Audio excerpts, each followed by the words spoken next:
India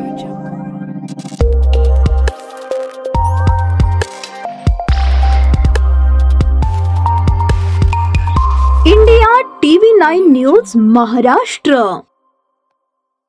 Solapur शहरात गांजाची नशा वाढत असून मागील 9.5 महिन्यात सुमारे 46 गुन्हे पोलिसात दाखल आहेत। या कारवाईत सोलापूर शहर पोलिसांनी तब्बल 91 किलो गांजा जप्त केलाय। त्याची अंदाजे किंमत 20 लाखांपर्यंत आहे। चोरी, हाणामारी, शिवीगाळ, कौटुंबिक वादासह इतर किरकोळ गुन्ह्यातील काही संशयित आरोपी गांजाची नशा करतात असेही आढळून आले आहे। सोलापूर शहरातील सुपर मार्केट परिसर, भवानी पेठ व अन्य ठिकाणी गांजा मिळतो असे सांगितले जाते। सोलापूर जिल्ह्यातील ग्रामीण भागातून आणि शेजारील कर्नाटकातून शहरात अवैधरित्या गांजा विक्रीसाठी येतो। विजापूर नाका, फौजदार चावडी, सदर बजार, जेल रोड, जोडभावी पेठ MIDC पोलिसांनी या संदर्भात यापूर्वी कारवाया केल्या आहेत।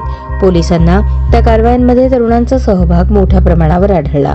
अल्पवयीन मुलांपासून अगदी खूपच तरुण मुले या अवैध व्यवसायाने बिघडत आहेत। दुसरीकडे काही दिवसांपूर्वी कर्णिक नगर परिसरातील एका नामांकित महाविद्यालयाजवळ एका तरुणावर पोलिसांनी कारवाई केली होती। त्याच्याकडे MD ड्रग्ज सापडले होते।